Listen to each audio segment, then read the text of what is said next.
Good afternoon, good morning, everyone. You're warm welcome to this meeting of the Audit and Assurance Committee.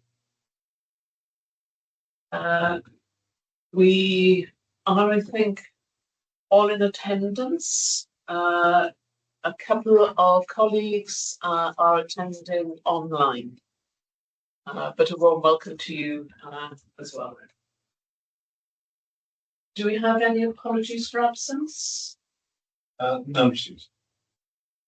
And are there any declarations of interest that have not already been declared which are relevant to the business of this meeting? No. Let's move on to the draft minutes of the Audit and Assurance Committee held on the 7th of May 2024.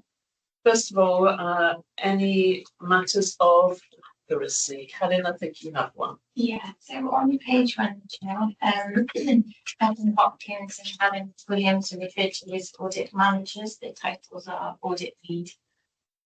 So I can amend that. And on page 4, there's reference to materiality being 1.8%. It's 1%. Thank you for those corrections. Any other points of accuracy, please, colleagues? No? In which case we move to the action log, and over to you, David. Thank you. So I'm waiting for the page to open. So all the actions are or on today's chapter. Thank you. So going back to the minutes, are there any other matters arising related to matters in the minutes of the last meeting? No? Thank you very much. Let's move on to part 2, matters for consideration. And we move straight to 2.1, which is internal audit. Paul? Thank you, Chair. So I'll be brief on this. The performance indicators you can see are agreed. So again, timely responses overall across the reviews for the year for 23-24. And table 2 on page 4 of our document is looking forward to 24-25. We have one review which is close to completion. We have one review which is almost good to go, and the single lead employer, we had our meeting with the medical director on Friday this week just to scope out the review and the details behind that review. Similarly, the information governance piece, that brief has been agreed as well. So that's the 42 piece. So actually good progress in 24-25. And in terms of bringing things through to the October committee, we're on schedule. That's good news. Any questions or comments on the progress report? No? I just had one comment really. You draw out the fact that you're meeting regularly with the Board Secretary, Director of Finance and Audit Wales colleagues. I noticed that in the single lead employer audit, you're also liaising with NWSSP's internal audit, yes. Which is good news. Yes, Chair.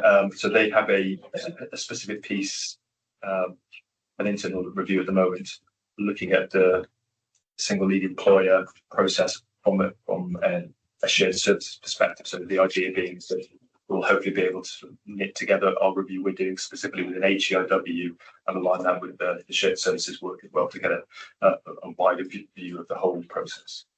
So we should actually get an end-to-end view. Yeah. Broadly speaking. The only component that would be missing from that would be the individual health boards. They have the responsibility. Yeah. But those two key components are shared services and the HEIW. I think that addresses one of the longer term concerns of the committee about how do we get that sort of view. So that's really good news. Thank you. Okay. Yes, John. Chair, can I just check for the plan 24-25 to consider the approach to managing changes to independent members? Can I presume that the draft brief has been issued to the board secretary, or has it been circulated and I've missed it? It's gone to the board secretary. It's gone to me. So what's the plan for that, David? Are we going to have sight of that? Yes, you will have sight of that. I'll share that with you. And one consideration is whether we need to broaden out to include exec directors. But yes. Thank you, Chair. So just to say, we're meeting tomorrow actually to pick up more pieces. Okay, so it's still being Yes, discussed. it's in draft at the moment, but as I said, we'll meet tomorrow. And, Excellent.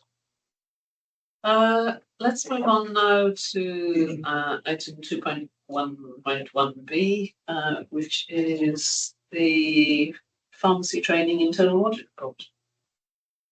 Ken. Good morning, everyone. The only report we're bringing to the committee today is our review of pharmacy training, which is the last report for 23-24. Some major changes were introduced to the training programme in 2021, and these have to be fully implemented by 2026. The changes were managed through the undergraduate clinical placement programme, and our audit focused on the changes made to the training programme so that trained pharmacists gain the necessary experience to meet the new education and training standards for pharmacists. So in total, we've raised 5 medium priority recommendations, and this has resulted in an overall opinion rating of reasonable assurance. The main issues arising from the work was the need to complete the standard operating procedures, and also to transfer the ongoing project risks to departmental responsibilities. I'll take the report as read, so if anybody's got any questions or comments. Thank you, Ken. Any questions or comments? John? Thank you, Chair. Some points of clarification, if I may. The report talks about the need to increase the placements. In paragraph 2.2, it talks about the numbers increased up to 14,024-25, and later on in the report it talks about the numbers in 2.12. The numbers were 2,006 in 22-23, 5,600 23-24, with a projection there for 10,000 in 25-26. So there seems to be a little bit of a disparity in the numbers. Or am I reading that wrong? That's the first point. And then also, from what I can see and from what I've read, and if my memory serves me correct, there are a number of elements that are outstanding, and yet the report is recommending that now, and some of the recommendations not completed, that this now becomes business as usual. And yet there are elements that are outstanding.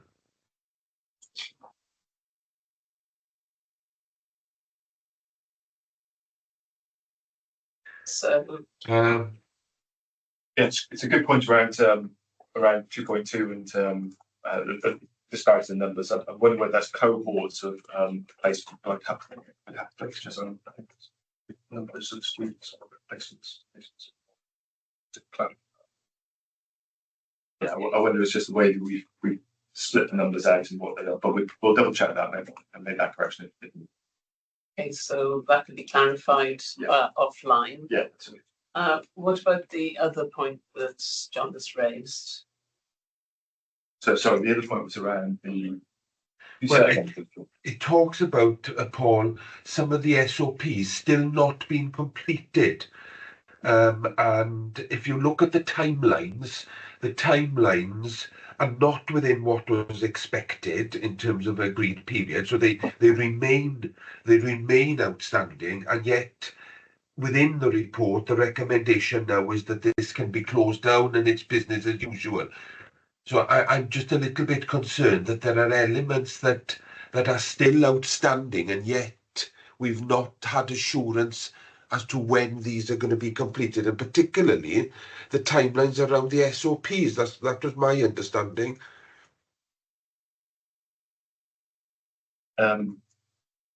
So the completion, I'm sorry, I'm not close to what management actions, what timings they're taking to complete all of this. So I'm struggling to sort of answer the.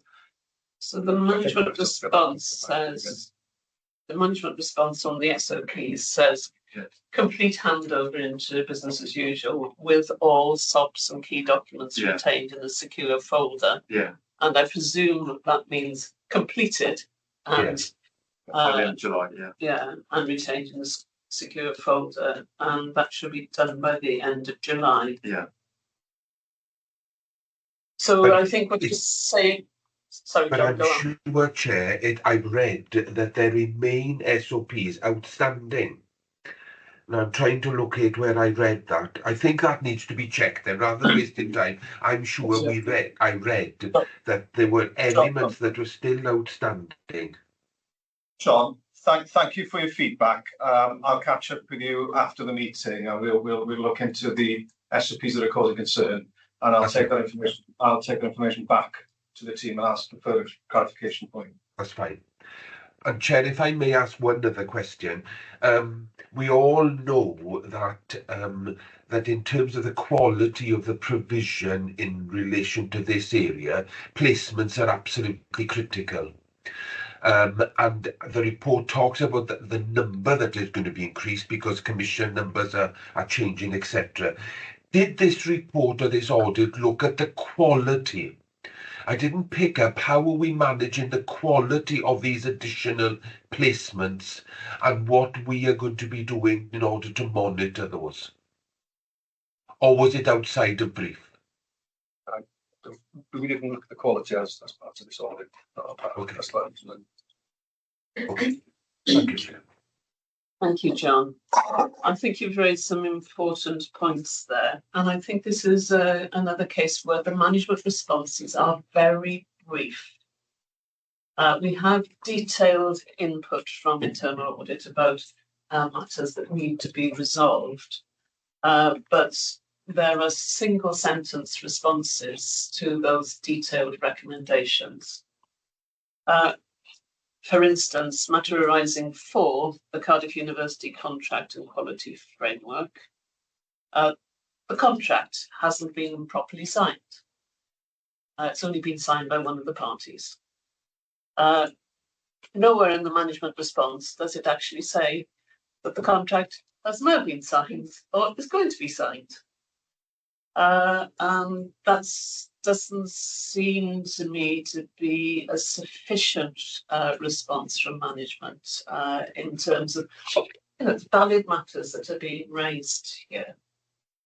And similarly, matter arising 5, which does actually go in part to quality, John, because every site supervisor has either to attend some training or to watch a video. And there's a requirement that complete auditable training records be kept. The management action doesn't actually fully commit to that. Review existing processes to establish the availability of data and update processes to accommodate the data if available. I think, for assurance purposes, we would like to see efforts being made to actually produce a system which gives the assurance that site supervisors are actually being trained. So, again, David, I think this is somewhere where we need internally to be giving more detail in response to the matters raised by internal audit. I know in this case, spoke to the medical director, he did say that there is an action plan in place that's been drawn up. Yeah. So there's to be more detail probably than what we've got here. Exactly. Yeah. So that should have been in the management response. So if we as an audit committee are going to take assurance, we do need actually to know the matters are being addressed. So, John, is that another hand? It is, Chair. I've identified it's 2.7 is the point that I'm referring to. However, key SOPs and BAU operational documentation have yet to be completed. We have therefore provided reasonable assurance. That's the paragraph I was referring to. Thank you, Chair. So there's an implicit conflict between those two things. Thank you for highlighting, John. Okay, so Chair, would you like us to go back to management and get them to have another look at their management responses and then bring paper back again for completeness? I think that would be good practice. Yeah. Okay. I think what we as an audit committee need is the assurance that these matters are being addressed, and to have a little more detail in the management responses. We'll cover that tomorrow. Yeah, sure. Thank you. Thank you. So with those provisos, we note the internal audit progress report for assurance, and we note that we have received the pharmacy training internal audit report, but that we'd like some more detail on the management responses before we can take assurance from it. Thank you. Okay.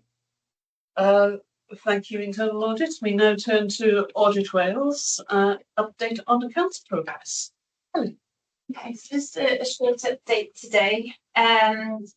So we received a draft accounts as per the timetable. They're of a good quality, and Martin and the team uploaded a number of working papers that we've also used for our audit, and we've had timely responses to our audit queries as well. So a massive thanks to the team for that.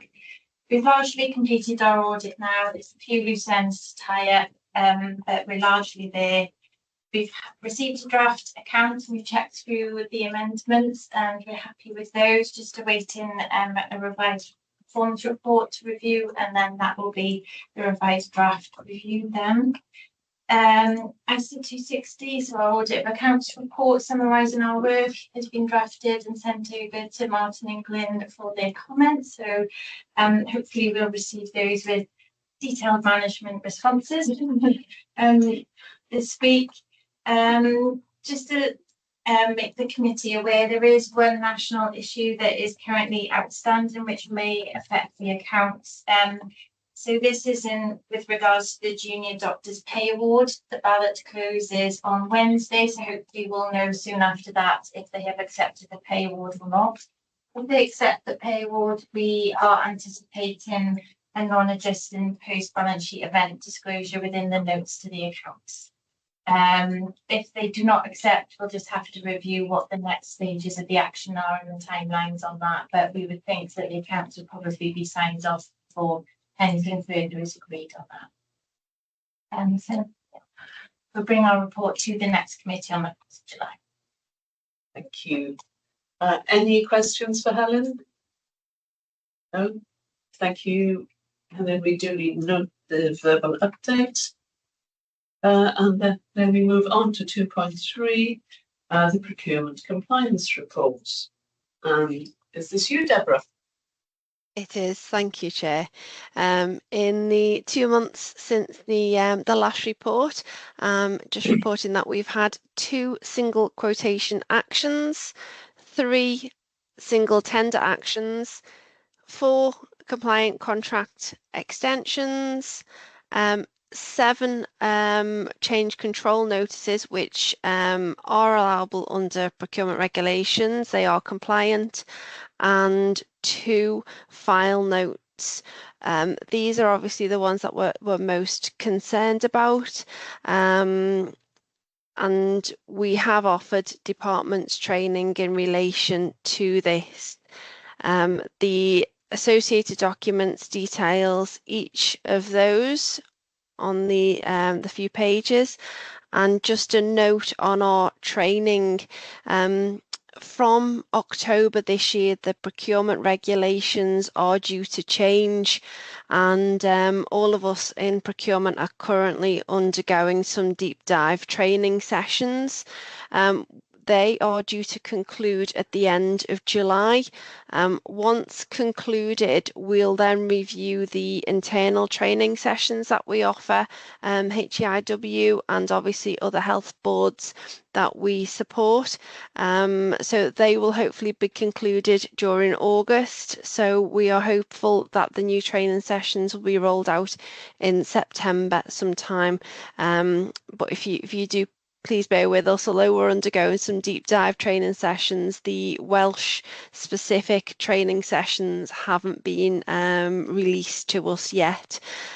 So we're hopeful for the September date, but that could go slightly into October, at the beginning of October.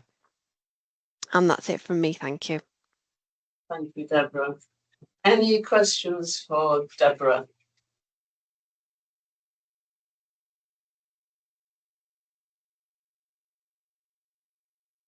John? It's not a question as such, but I've gone through the papers and noted some of the single tender actions again, and perhaps I'll take it outside them. I'm nervous about some of them in terms of it'd be interesting to see the justification for some of those. And the reason I'm being cautious about that, because I don't want to be in any way conflicted in my interest, but it would be interesting to see, and perhaps I'll raise that with Glyn. Thank you. Thank you, John. It's good to see that we have only 2 file notes this time, which I think is the shortest list we've had. Yes. Am I right in remembering that engagement of speakers has been by workforce has been an issue previously? Yes, it has, and we recently, well, it was February that we put a framework in place. So we were working at the tail end of last year on a framework, and that was awarded on February this year. It encompassed speakers as well as mentors, coaches, and we had a really good uptake in the number of Welsh suppliers on that framework. It was over 50%. So I can send some more information regarding that, but that was quite a successful framework for us. And do you think that that will eliminate these breaches? Yes, I've got some figures again that I can send in, but that would really target the single tender actions that we raised so many of. Thank you so much, Deborah. Okay, we're asked to note that report for assurance, and we so do. Let's move to counter fraud, please. Thank you, Chair. It's a brief report on this occasion. I'll just pick out a few points from it. I'll take the report as read. A couple of the key points really. I've added a new table to the report which sort of benchmarks the e-learning across NHS Wales. And it's quite clear to see that when mandated, obviously it's undertaken in much greater volume. We've in relation to education also, we've started our new round of bursary specific awareness sessions travelling around the various universities in NHS Wales. And I've given a brief summary there of where we've been and how many people have attended. We've done one more corporate induction event. Unfortunately, only one person attended that. We've published and advertised for the event we have ongoing tomorrow. But on checking this morning, there's still only one person coming for that, and that's you, Glenn. So we can discuss that after if sure I can. In relation to prevention, we've had a couple of alerts. One was in relation to a cyber scam. It's quite far removed from HIW, to be fair. It was a different organisation, and it was a third-party supplier to that organisation. But we did carry out the necessary checks just to make sure that HIW hadn't had contact with that company. And since that time, that's all been shored up by the DHEW cybersecurity team. And we had another intelligence alert nationally from the CFA, Counter Fraud Authority, And that was in relation to a person working in NHS England who was providing false certificates of sponsorship or employees there. Again, it's quite far removed from HRW, but the relevant inquiries showed that there were no issues. Henry's come along to the meeting today and will be going into some detail in the in relation to fraud risk in the private meeting, so I won't go into that. The NFI initiative is now finished, and we've had a couple of referrals, which I'll go into in a little bit more depth in the private meeting, and significant salary repayments. I'm pleased to say that we haven't had any reported to us in this quarter, which is good. And that's it, and I'm available for any questions. Thank you. Any questions on counter fraud? I noticed, this is a comment rather than a question, I guess, that in your report you've included a table which shows which health boards are now including counter fraud in mandatory training. And because you've shown it as a table over time, it's possible to see the change in engagement with training in those health boards and authorities that are now making it mandatory. I think that's a really interesting piece of information. Given that we're at the bottom. Well, there's one below us, but in terms of take-up, and we are a commissioning organisation, which brings with it its own risks. It might be useful to bring that table to the attention of the executive to take a view on whether counter fraud should be included in the mandatory training. Thank you. No further questions. Then we thank you and note the report and move on to losses and special payments. And over to you. Thank you, Martin. Yeah, thank you very much. Thank you, Chair. This is the standing report we bring to each audit and assurance committee, setting up the losses and special payments incurred by HAW. And this one covers the period up to the end of May 2024. As you've seen in the report, the only types of losses we've incurred are salary overpayments, and they set out in section 3.1, which shows the end of May we had we'd incurred 33 losses, totaling £31,800 since April 2022, and of them 10 remain outstanding, and the balance of 13,300 to be recovered. And obviously, we're still working to recover those. At the last meeting, we were asked to provide some additional context around the types of salary overpayments and the timing of the salary overpayments, just to see where they are occurring and how that's happening. So I included a few additional charts into this report, which shows sort of the picture of it. They're in section 3.2 of the report. Chart 1 that shows the number of overpayments incurred each month, and that's the blue bar chart, and the value each month is the orange line chart.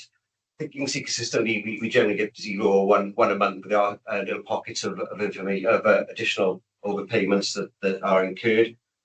We use this information in combination with the dashboard that payroll send us to look at other pockets of issues, whether individual managers, teams, or in terms of our processes. So based on tie-up, so we'll use this to look at identify where improvements are needed.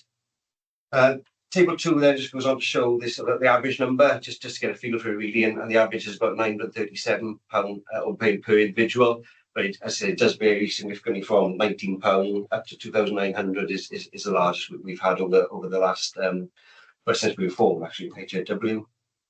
And then chart 2, that shows the cumulative position, which I guess as the organisation has grown, I guess we can be expected that it has increased, but it did increase from the end of 2022, but it's been fairly consistent around the £8,000 mark then. We do a lot to recover. It does take amount of administrative time to deal with these. So, actually resolving or stopping them happening in the first place is essential. And that's the type of work that we've been doing to try and identify how we can do that. So that's just a bit of a brief overview of where we've been over the past few years. Fairly consistent, we think, and we do a lot of work to keep on top of that. That's the summary report for the losses and special payments. Thank you, Martin. Any questions? John? Thank you, Chair. Thank you for the report, Martin. And what was pleasing to see was the work streams and the new digital systems that have been put in place in order to try and mitigate some of these losses and overpayments. And it talks about those being implemented. I presume we're a few months into that now, and that there's a review taking place in terms of the number of errors, etc. So my question is, in terms of the electronic systems that have now been put in place and improved dashboards, etc., with regards to errors, are we seeing the benefit of that and the effectiveness of that in terms of this particular issue? I would say so from an operational point of view, but I think it needs a bit more time just to prove that. I guess as a manager myself, it is a lot easier to complete the online form when someone's leaving. I did it last week, and it takes a few minutes, and so I think it must have. I guess I just need to come to you with evidence of that, really, in terms of how that's put. But it does feed a number of.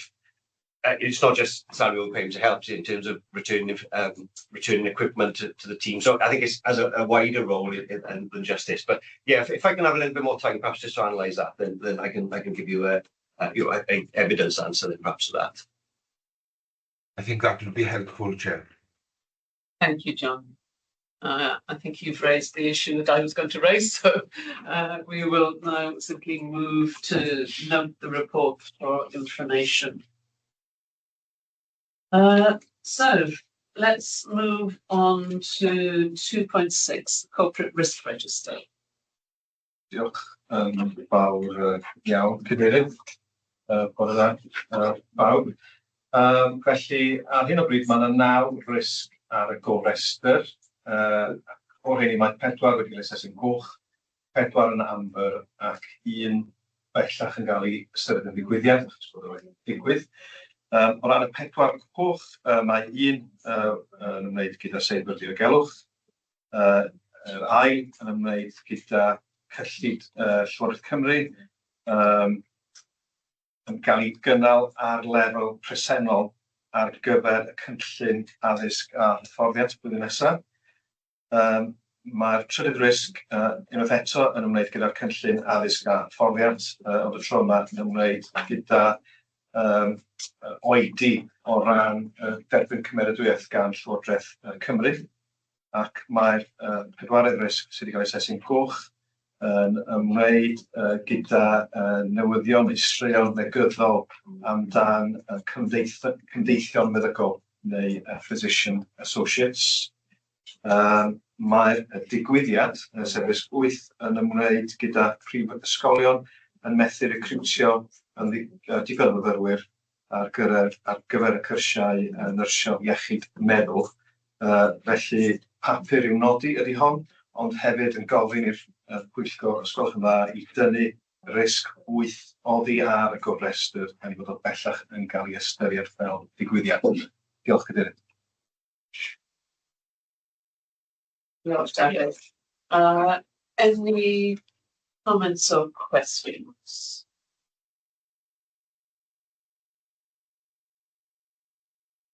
John? Thank you, Chair. I'm sure we'd all agree the cyber issue that was faced by the London hospitals over the last few weeks makes it real in terms of the red risk that we've got noted there. And so I guess it's helped me appreciate the significance of that risk in terms of cyber security and the impact potentially it will have for us. I think in previous meetings we've had discussions about new mitigations being put in place and that we should see this risk score changing. John, Yes. sorry to interrupt, but we've got the opportunity for a wider discussion on that in the private meeting today, where Okay, there's that's a fine. quite a detailed paper. That's fine. But sorry to interrupt at that That's point. fine. Any other points you wanted to make around the risks? The Other only other risks? one was the PA one. In terms of the score that's noted, do we have an update on whether that score has now changed even since? Because this is such a live issue since these papers have been written and submitted. I'm thinking that the score remains the same. It was considered about exact, I think last week, and score remains the same at 15, so it continues to be assessed as a red. Thank you. And we've had some extensive briefing on this as independent members. Yeah. Yes, it's been subject which to. I think is has kept us well informed on this particular position. So we note where we are with the risks and the contents of the report.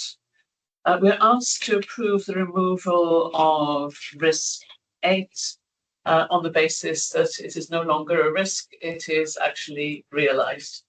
And I note that the paper says that we can reopen it if needed for the next academic year. So I think that's entirely appropriate. So we approve the removal of that one event. Okay, so we're going swimmingly. Let's move on to 2.7, board assurance framework, including strategic risks and strategic risk control framework. Dave. So diolch yn fawr iawn, Cadeirydd. Felly, papur yn gofyn i'r pwyllgor i nodi'r fframwaith sicrwydd y bwrdd, neu'r BAF, mwyn sicrwydd ydy hon. Mae'r BAF parhau i esblygu, mae'n adlewyrchu'r ffaith fod y ddogfen yn ddogfen ddynamic. Mae'n adlewyrchu'r newidiadau, da ni'n gwneud o leiaf flynyddol i'r cynllun tymor canolig integredig, neu'r IMTP, ein nodau strategol, ein risgau strategol a'n fframwaith rheoli risgau. Bydd aelodau yn cofio bod nhw wedi ystyried a cefnogi ein risgau strategol ar gyfer eleni nôl ym mis Ebrill. Ac yn y cyfarfod hynny, nath y pwyllgor hefyd ystyried ein fframwaith rheoli risg strategol a cynnig nifer o newidiadau'r ddogfen. Mae'r ddogfen bellach wedi cael ei ddiweddaru i adlewyrchu'r mewnbwn hynny. Felly, i gloi, da ni'n gofyn i'r pwyllgor nodi'r os gwelwch yma.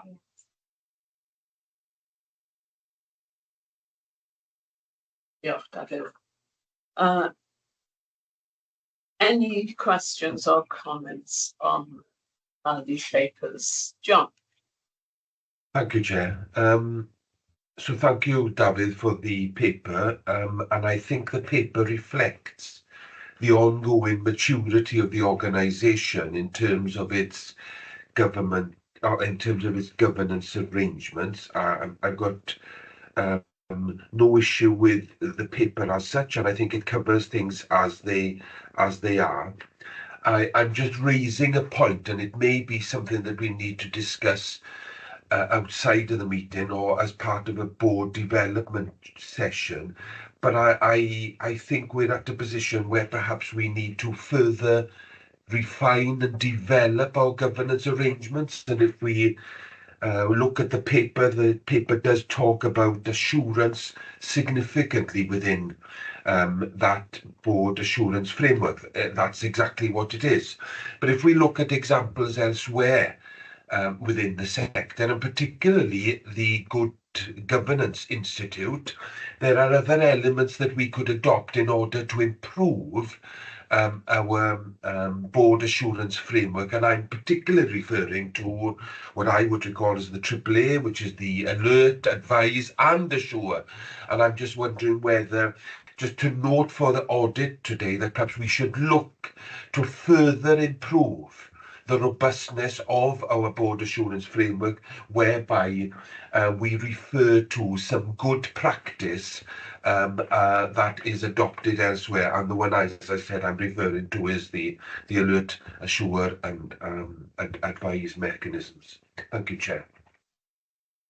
Thank you, John. Thank you for that feedback, John. I'd be delighted to look into that further with you. And obviously, anything we do to improve our BAF and to adopt best practices, obviously that'll be welcome. So very much want to have a conversation with you. I think that suggestion of putting it into a board development session is actually really valuable, John. I've participated in those sorts of sessions elsewhere in the sector, and they have been really valuable in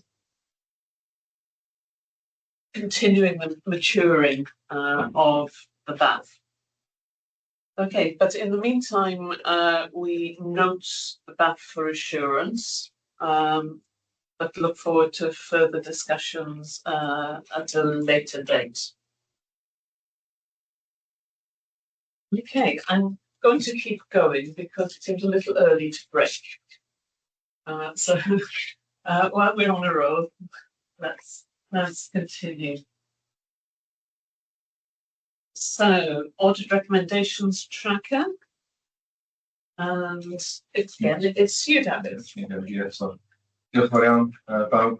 Felly, papur er mwyn sicrwydd ydy hon yn rhoi diweddariad ar yr argymhellion a dderbynwyd gan un o'r chwilwyr mewnol ac allanol. Na ddechrau gyntaf, pan fyddai'n cyfanswm o grwp gynnau o 38 o argymhellion ar y traciwr heddiw. Na ddechrau gyda ein archwilwyr mewnol. Ar hyn o bryd, yna 26 argymhelliad mewnol, ac o'r rhain mae 6 wedi cael eu asesu'n goch, 17 yn wyrdd a 3 yn amber. O ran ein argymhelliadau allanol gan Archwiliad Cymru, mae 2 ar hyn o bryd wedi cael eu asesu'n goch, 9 yn wyrdd ac 1 yn amber. Felly, da ni'n gofyn i'r pwyllgor ysgol ymlaen nodi'r adroddiad, yn ail i nodi'r cynnydd o ran y gwaith sydd wedi'i wneud, ac da ni'n gofyn fod y pwyllgor yn cymeradwyo bod yr argymhellion sydd wedi cael eu asesu yn wyrdd yn cael eu dynnu oddi ar y gofrestr ysgol ymlaen. Diolch, Cadeirydd. Diolch, David. Any comments or questions on this paper?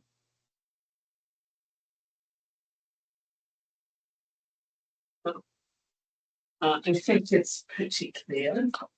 And so in the internal audit area, we have no high recommendations overdue. In the external audit Wales area, we have 2. Are we likely to see some progress in these soon?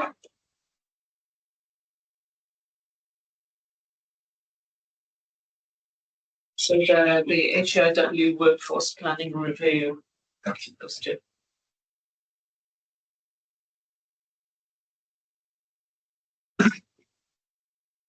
Yeah, so the report there is saying that we anticipate that they'll be completed during June 2024. I'm afraid I've had a more recent update, so I'll bring that back to the committee in anticipation that it's going to be completed within the next week. So we will we'll circulate an update to the committee at the beginning of next week just to confirm where we are. That's okay. Yeah. That's why all recommendations are important. The high ones are particularly important. Thank you. So We note the report, we've considered the progress, and we are content to approve the recommendations on the audit tracker that have been assessed as completed, and therefore given a green rating, are withdrawn from the tracker. Thank you. Right, we move on to 2.9. And it's you again. Diolch yn fawr iawn, Cadeirydd. Felly, papur cynnig sicrwydd ydy hon unwaith eto. Mae o'n canolbwyntio gan amlellu'r gwaith y grŵp IGIM yn ei gyfarfod diweddarau nôl ar y 15 mis Mai.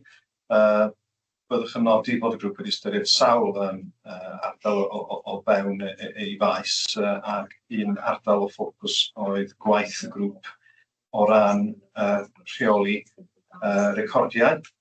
Roedd y grŵp yn falch iawn o allu croesawu'r diweddariad ar y gwaith da sydd wedi wneud o ran y toolkit y gwybodaeth canolbwyntio.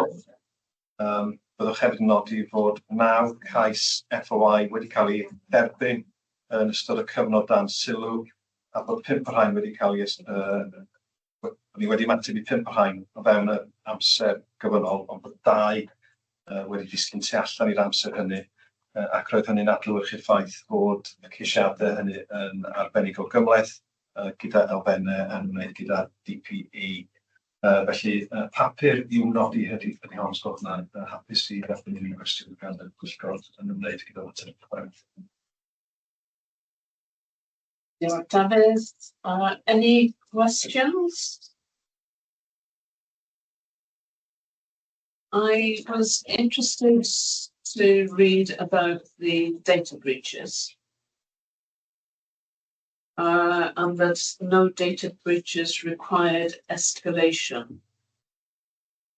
So there were 6 data breaches, and none of them required reporting to the Information Commissioner. Is that correct? That's correct. So the bar with regards to, so we applied the definition as to whether it does need to be escalated, and in respect of each of those instances, there was no need to escalate the matter to the ICO. And everyone that has been involved in a data breach, I take it, is offered some support and training in respect of how better to manage data. Training is offered across the board. I mean, it's quite often the case it's an email that's been sent to the wrong individuals, so that lack of focus of obviously training is offered. But it's unfortunately a common area example would be send the email to the wrong individual, it's in the name. So it is an element of focus, also an element of training. But you can't eradicate completely data breaches given the nature. But it's obviously it's good to be able to report that none of the breaches that have occurred breaches that are really necessary to share the ICO. Thank you. And again, the report covers cyber security responses, but we can discuss that further in the private meeting. Yes, we have a comprehensive report coming up. Yes. The session will show. Thank you. So we note the contents of the report for assurance. Let's move on to 2.10, the review of the committee's terms of reference. And is this you again, Daniel? It is me again, Cadeirydd. Byddai'n fer iawn. Mae wrth gwrs yn ymarfer da bod y pwyllgor yn archwilio ac yn ystyried eu gorchwil in terms of reference yn blynyddol. Felly dyma'r cyfle i'r pwyllgor ystyried eu gorchwil ac i cynnig sylwadau os gwelwch yn dda.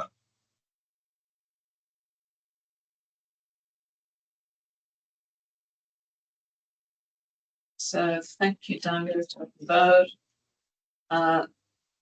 So there've been a few changes which are marked in red on the terms of reference. Does that include the one that Glyn raised?